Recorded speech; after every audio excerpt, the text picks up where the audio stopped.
Hello दोस्तों, कैसे हो?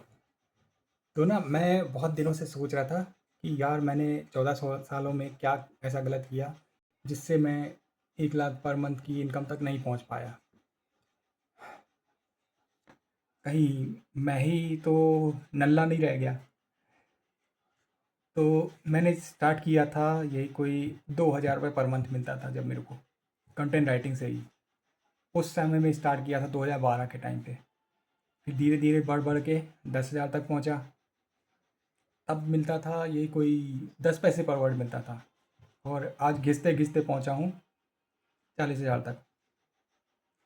तो मैं ये सोच रहा हूँ कि अगर इतने सालों में, मतलब इतने सालों में मैं यहीं तक बस पहुँच पाया हूँ और बाकियों को देख रहा हूँ मैं, वो लोग तो मज़े में हैं। जैसे यूट्यूबर्स को देख रहा हूँ मैं, और कितने सारे अलग अलग प्रोफेशन में मैं लोग देख रहा हूँ। वो लोग तो जा चुके हैं अच्छे खासे में, मतलब 1% में आ चुके हैं। तो कहीं ऐसा तो नहीं कि मैं सिर्फ 1% को देख रहा हूँ और 99% लोगों को देख ही नहीं रहा हूँ। और जितने भी यूट्यूब में दिख रहे हैं, टॉप में दिख रहे हैं, जो कंटेंट क्रिएटर हो गए, ये अपना वेब डिज़ाइनर हो गए, डेवलपर हो गए, तो वो टॉप 1% वाले होंगे। बाकी 99% वालों को तो देख ही नहीं पा रहा हूँ मैं। तो और ऐसे ही एक डेटा भी मिला मुझे, इसमें सिर्फ 0.25% पॉपुलेशन है ना, वही मैनेज कर पा रही है 1 लाख पर मंथ के अबाउट में। बाकी 90% पॉपुलेशन ना 40 और 30-20 के अंदर ही सिमट के रह जा रही है। तो अगर नंबर्स में बात करें तो 150 करोड़ की पॉपुलेशन है, उसका तुम निकाल लो, मोटा मोटा 5% ही निकाल लो, तो कितना होता है? ये कोई 7 करोड़ 50 लाख, इतने लोग ही 150 करोड़ की पॉपुलेशन में सिर्फ 7 करोड़ 50 लाख लोग टॉप 1% में है। देख रहे हो कहाँ जा रहा है इनकम इन क्वालिटी का ग्राफ? तो वही मैं सोच रहा था कि यार मैं क्या गलत कर रहा हूँ। अब मुझे 90% पॉपुलेशन को बीट करना है। सोचो कितने गर्त में पैदा हो गए हो तुम, कितने गरीब देश में पैदा हो गए हो। सोचो एक अगर इंडिया की पॉपुलेशन होती 7 करोड़ के आसपास, तो तुम्हारे आगे बढ़ने के कितने ज़्यादा चांस थे, कितने ज़्यादा चांस है तुम्हारे आगे अमीर होने के।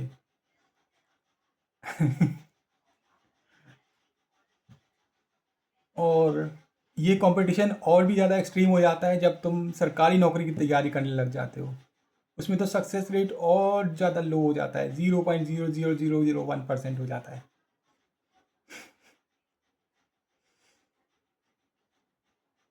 वही मुझे लग रहा है कि जब तक कोई एक फ्रेश क्लाइंट नहीं मिल जाता, मुझे नया क्लाइंट नहीं मिल जाता, तब तक मुझे यहीं घिसना पड़ेगा।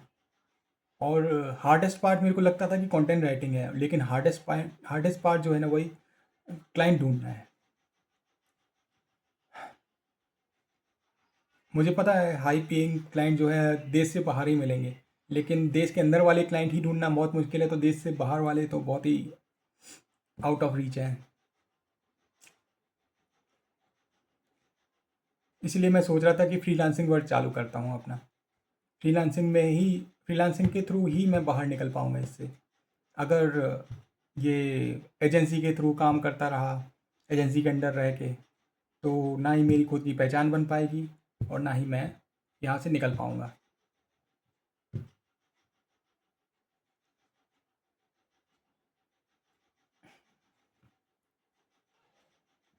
क्योंकि जॉब में रह के मैंने देख लिया है तब कि एक हद तक ही तुम आगे बढ़ सकते हो, इसमें भी एक लिमिट होती है, थ्रेशोल्ड होता है एक, उसके आगे तुम क्रॉस कर ही नहीं पाओगे कभी।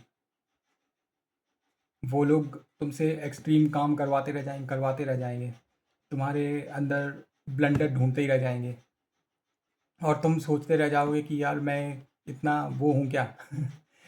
मेरे अंदर एक इन्फीरियोरिटी है। इन्फीरियोरिटी से भर देंगे तुमको यहाँ पे। वही है ना, खुद का काम शुरू करें भी तो कैसे करें? अब मैं खुद की वेबसाइट भी बना लूँ, लेकिन उसको रैंक कैसे करूँगा? अब तो रैंकिंग में भी तो कंपटीशन है। लेकिन हाथ पैर तो मारूंगा मैं, हाथ पैर मार भी रहा हूँ, हर जगह कोल्ड ईमेल भेज रहा हूँ, लेकिन अभी 1 महीना हो गया मेरे को कोल्ड ईमेल भेजते हुए, रिप्लाई एक भी नहीं आया है अभी। धीरे-धीरे चेंजेस कर रहा हूँ, समझ जैसे समझ में आ रहा है ना कि जहाँ पे गलती हो सकती है, वहाँ वहाँ मैं चेंजेस कर रहा हूँ, रिज़्यूमे में, पोर्टफ़ोलियो में। देखता हूँ अगले 6 महीने तक कोई एक फ्रेश क्लाइंट मिलता है कि नहीं, तब तक कोशिश तो जारी रहेगी। ठीक है फिर मिलते हैं नेक्स्ट वीडियो में।